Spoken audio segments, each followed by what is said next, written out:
All right, thankfully, this is going to be a quick one. Actually, I hadn't thought about doing this prior to starting this recording, but I just think I'm going to mention it. I think I quite like the pathetic goal setting as a way of trying to hack the system. Deliberately pathetic. I think it kind of worked a little bit. I didn't end up writing much of this, or any of the story yesterday, apart from the little note which I read out. But I did a little bit of that, kind of. But yeah, I think just turning trivial things into goals somehow, just by writing them down and thinking to yourself that you check them off. And that was pretty alright. Anyway, I'll read the one and then say any of the things that come to my head. There's a couple of things that I've got in the head I might end up saying or not saying, I can't remember. Or something I wanted to say. There was something that occurred to me the other night that I definitely got wrong. What I'd said a long time ago. It was on the topic of... It was brought up because of that Sam Harris thing, and it was something that I had got wrong. One of my conclusions about IQ or maybe race or something. I can't remember what it was. So it could be important to rectify that, but, just know that there's something wrong out there. Well, one of them, anything. I know that there's I know which one of the things is wrong. Because obviously there are many, many, many, many things which I would have said that were wrong. Anyway, in 1984 is much better than I thought it would be. I liked Animal Farm, but 1984 I think is pretty good. I like it. Anyway, there's one point O'Brien's doing a speech, and he basically compares the human to a cell. I can't remember what he actually says. The individual. He compares the individual to a cell, right? The individual as a cell or something like that. And I likened it to my idea of scaling everything. Well, I think it was it's just the same idea, and it's obviously not the first time anyone's ever thought of it. Probably been around since the Greeks, or probably before that. Anyway, well, probably not before that, but, well, they probably didn't know about cells. Well, they didn't know about cells, so, but the idea of scaling things up, whatever. Likened to my idea of scaling everything up or down, and also humanity being one big network or organism. Obviously not a new idea. So yeah, I thought about... it's like the scaling up idea, and then people think the planet is an organism, or humanity is an organism, or whatever. I'm just kind of connecting it. Humans undergo differentiation, and then should carry out their little task, and then die. So, become an artist. We differentiate. We start out as kids, pretty much all roughly no real differentiation, and then go adolescence and come out as whatever you're going to be, what kind of cell you are. Humans undergo differentiation and then should carry out their little task and then die, not dissimilarly to programmed cell death. Failure to differentiate can be fatal. Premature programmed cell death? Suicide?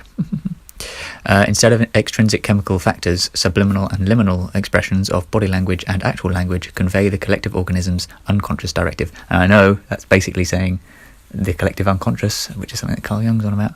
I don't think it's that absurd an idea.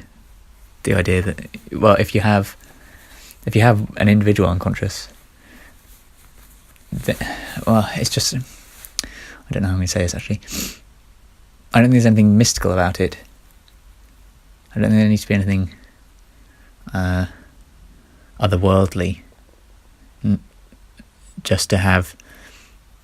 for the unconscious things to interact. So if you're doing things unconscious to yourself, so maybe you roll your eyes, I don't know, I can't think of an exact example, but some kind of mannerism which expresses itself outwardly.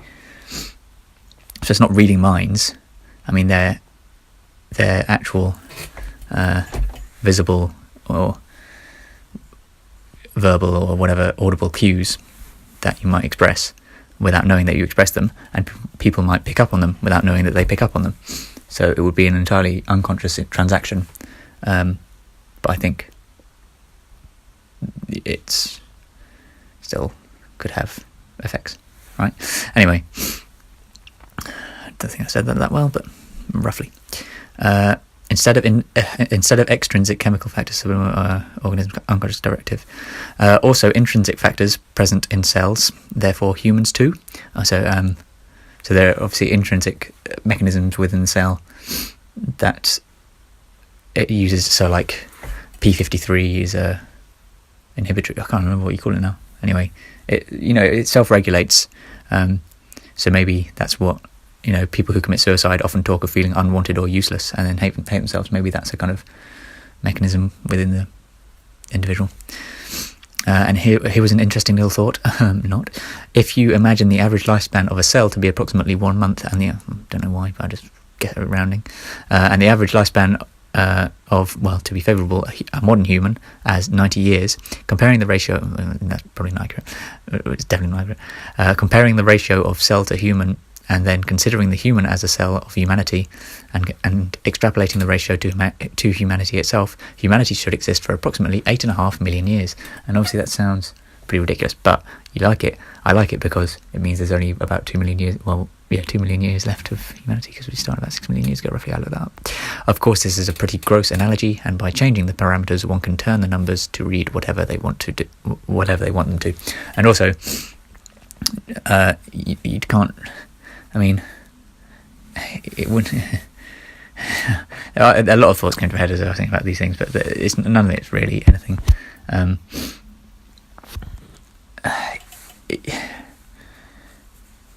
If we were to make that analogy more proper, then you'd have to. Well, the actual conclusion you'd have to come to would be that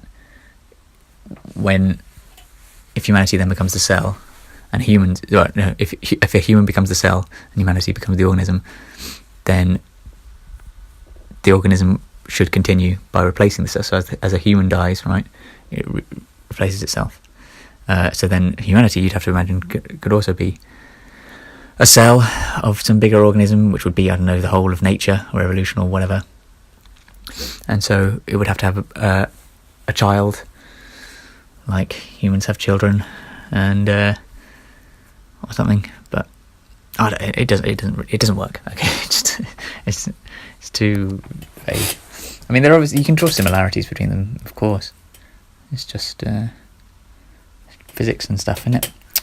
But right, some other things. I've forgotten what they all were now. One of them was, I want to talk about Beauty and the Beast a bit. So Beauty and the Beast, not a big fan. It was all right to watch. Well, not really. It was okay. But I think, so long as that's true to the original one, if Jordan Peterson thinks that's the ideal hero's journey for a female, I think it's pretty terrible. I mean, it's basically saying just be beautiful, and you'll live a life of luxury at the expense of a massively impoverished peoples. What else? So I'm not sure Emma Watson. I'm not sure that's a particularly. I know she's rather feministy. I'm not sure it's a particularly feministy film, really. I mean, the woman gets the guy who just happens to be a rich prince. I know it's the old princess story. I don't know. I can't remember what my actual objections were to it. Something like that. I just feel like, it's all about getting the two most attractive people together and giving them all, making sure they have all the money and the biggest castle. So, if they ended up giving it all away to their people, a bit more like, I watched It's a Beautiful Life, and at least that had the protagonist was constantly giving away all his, and then in the end he needs some money, and everyone comes and gives him a load of money, way more than he needs. So maybe he'll end up giving that away again, but better principle, I think. There were some other things I wanted to talk about, but I've completely forgotten what they were, so I'll probably just leave them there. Alright, good, glad I did this, because now I can stop thinking about it.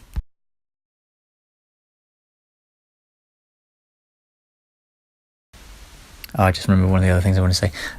The whole wolf scenario, it doesn't transfer that well to humans, but also it wouldn't there's just one factor that you need to consider, even more so with, almost entirely in the case of humans, is that you can't humiliate, especially if there's obviously witnesses. But in the case of the one-on-one with the wolf, it's clear that there obviously are no witnesses, even though I've said how that wouldn't really be realistic because they're pack animals. Maybe I should change it from wolf to some other thing, but you wouldn't be able to overpower a bear, would you? Unless you had tools. Yeah, you can't humiliate, that's the important thing. Because then, similar to the hate thing, you're destined never to overturn them. Or never to turn them around. They have to save face. Okay, done.